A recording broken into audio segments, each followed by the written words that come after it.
और बहुत बड़ा गहरा सन्नाटा पसर गया, सन्नाटा पसर गया। जैसा 7 ट्रम्पेट के बजने के बाद हेवन में आधा घंटा सन्नाटा पसरेगा, 30 मिनट का साइलेंस रहेगा हेवन में। जिस हेवन में सृष्टि के बनने से पहले, सृष्टि के बनने से पहले और अनंत काल तक एक बार भी बिना हालेलुया किए वो शांत नहीं रहता हेवन, वो 30 मिनट तक साइलेंस रहेगा। जहां हालेलुया आराधना हो रही, यानी कि 30 मिनट के लिए ताला लग गया। 30 मिनट सब लोग कहां गए? बाहर। कहां गए? पृथ्वी पर अधिकार लेने। चलो भाई, या अभी ये धरती किसकी हो गई? यहोवा की। यहोवा का पूरा इलाका है। Hallelujah. Kingdom of earth will be replaced by kingdom of God. Hallelujah. ये धरती का राज परमेश्वर अपने राज से रिप्लेस कर देगा। उस 30 मिनट में साइलेंस रहेगा हेवन में, ये टेकिंग ओवर चलेगी। यानी कि हम लोग रेवलेशन चल रहा है। बैप्टिज्म से पहले क्या आता है? रिपेंटेंस, मन फिराना। बैप्टिज्म से पहले क्या आता है? Prior to baptism what comes? Repentance. Repentance के बिना बैप्टिज्म यूजलेस है। जब आप वही काम बार बार करेंगे तो फायदा क्या? अभी क्या होता है? Without baptism you are known as a dry sinner. बिना बपतिस्मा लिए आप सूखे पापी कहलाते हैं, क्योंकि आपने बपतिस्मा नहीं लिया और आप पाप कर रहे हैं, तो क्या होगा? सूखे पापी। लेकिन बैप्टिज्म लेके जब पाप करते हैं तो क्या हो जाता है? गीले पापी। पापी दोनों में, you are sinner, but the difference of state, आपकी स्थिति बदल जाती है, लेकिन काम वही है। क्यों? रिपेंटेंस नहीं हुआ। अगर बुराई कर रहे थे बैप्टिज्म लेने से पहले तो दे दबा के बुराई ही कर रहे हैं किसी की भी।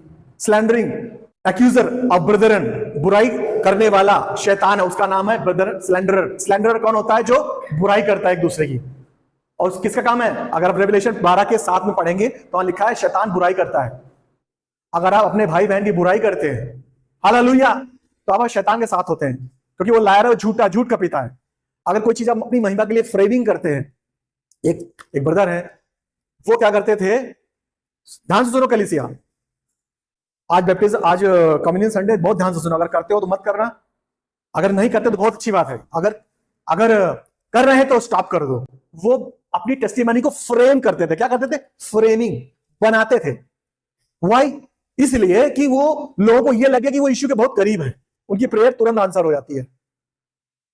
अभी कैसा हुआ, मैंने समझो कोई हमारे आई एम प्रेइंग समथिंग, ठीक है ना, मेरे को जॉब मिल जाए। सपोज एक्साइटिंग एग्जांपल, किसी को दोस्त नहीं लगा रहा हूं, सपोज मैं एक प्रेयर कर रहा हूं कि मेरे को जॉब मिल जाए। मैंने क्या किया, मेरे अंकल है, जान पहचान लोग, उनसे मैंने पूरी सिफारिश लगवा ली।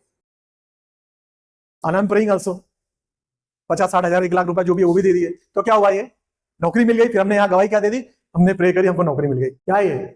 Is a framing of your testimony. You paid the bride and तुमने अपने चैनल्स का इस्तेमाल किया।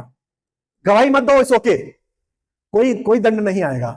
लेकिन तुम यहां अगर गवाही खड़े होकर दे रहे हो, दैट इज रॉन्ग टेस्टिमनी। यीशु को तुम्हारी टेस्टिमनी की जरूरत है, क्योंकि सील हो, लेकिन सही हो, जेन्युइन हो, ऑथेंटिकेटेड हो। जब हम कम्युनियन में लेंगे तो हमें बहुत ध्यान रखना है। अगर हम करते आए हैं तो बंद कर देंगे, क्योंकि स्पिरिचुअल वॉरफेयर चलता रहता है। आप मानो या ना मानो, चाहो या ना चाहो, you are in spiritual warfare. तुम चाहो या ना चाहो, तुम एक आत्मिक युद्ध में हो।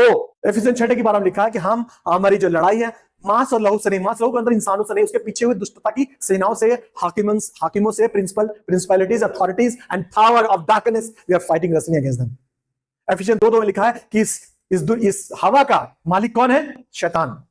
उस हवा में से सब कुछ फैला रखा है। अभी देखो, अभी इसमें जो, अगर हम मोबाइल ऑन करते हैं, डेटा ऑन करते हैं, तो उसमें क्या आता है? आने लगता है ना सब यूट्यूब, फेसबुक, यानी कि दिखता नहीं, कहां से आ रहा है? हवा से। टावर लगा ना कहीं, इस टावर को कैच कर रहा है। हवा में चल रहा ना कम्युनिकेशन, वेव हवा में चलती ना। हालेलुया। तो इसको हवा कौन कंट्रोल कर रहा है? डेमोनिक स्पिरिट, अंधकार की शक्तियां कंट्रोल कर रही है। देख ले कुछ नहीं होता, देख ले। 80% जो आपका जो ट्रैफिक है वो फ्राइडे टू संडे ब्लॉक रहता है, सर्वर स्लो रहता है। क्यों? पोर्नोग्राफी, व्यभिचार की पिक्चरें सबसे ज्यादा देखी जाती है फ्राइडे टू संडे।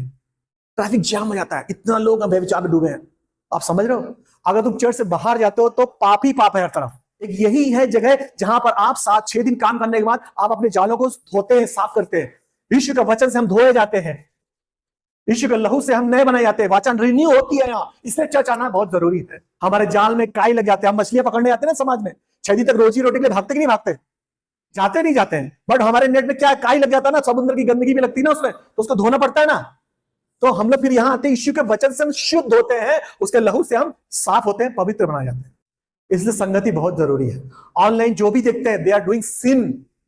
जो ऑनलाइन जो आ सकते हैं वो कलीसिया नहीं आते, वो पाप कर रहे हैं। आ सकते हैं, आप आइए, हमारे लिए कोई फर्क नहीं पड़ता, क्योंकि ऑलरेडी मैं अर्निंग मेंबर, मैं कहीं काम करता हूँ, अच्छे जॉब में हूँ, मुझे उस टाइड ऑफरिंग से जरूरी है, इसे कमांड, बट मुझे उससे कोई फर्क नहीं पड़ता।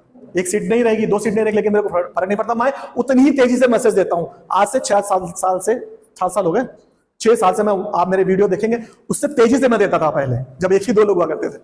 तो मेरे कोई फर्क नहीं पड़ेगा। I have decided to follow Jesus. मैंने तो चुन लिया यीशु का चलना। हमारे ऊपर है कि हम कब तक लिए फिरेंगे। तो मैंने उनको यही बताया, उनका मैंने दूर किया, baptism is not a guarantee to the heaven. वो दुख जता रहे थे कि हेवन चले जाते हैं, नहीं। तो उनको भी मिसकॉन्सेप्शन था, उनको भी मैंने क्लियर किया कि एक सिर्फ डिक्लेरेशन ऑफ फेथ है, एक तरीका है, बस वो गारंटी नहीं है। हर घर में या 4 घरों में एक जरूर छुपा हुआ मसीह विश्वासी बैठा है, मुझे ऐसा लगता है। भारत के हर घर में 10 में से एटलीस्ट एक कोई बंदा ऐसा होता है जो गॉस्पेल को मानने वाला होता है। हमको क्या करना है, हमको अपने जीवन से उनको रिवाइव करना पड़ेगा। अगर हम भी उनके जैसे रहेंगे तो वो रिवाइव नहीं होंगे और जो बीज है वो मर जाएगा। Preaching is the antidote of unfaith unbelief.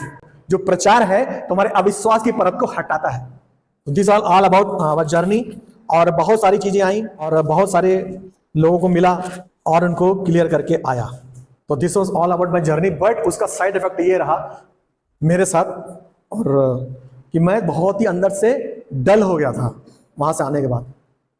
मतलब इवन आज सुबह तक मैं उतना एनर्जेटिक नहीं था यहाँ आने के लिए। Hallelujah. This is spiritual battlefield. आप ऐसी जगह मत जाइए, ऐसे लोगों से एसोसिएट मत होइए जो मसीह को नहीं जानते और मसीह को नहीं मानते। हालेलुया। क्योंकि तुम, you are the carrier of Holy Ghost और they are the carrier of Belial Beelzebub. Hallelujah. आइए हम लोग वचन में जाएंगे, और वचन जो मुझे लग रहा है कि बहुत ही टफ टाइप है। Hallelujah. By grace of the Lord हम समझेंगे और उनको जानना चाहेंगे। प्रकाशित वाक्य, हालेलुया, प्रकाशित वाक्य। और याद रखिए, बता रहा हूं, लिख लो, एक यही परमेश्वर का एक ये बुक है जिसमें लिखा है तुम आशीषित हो 7 बारी।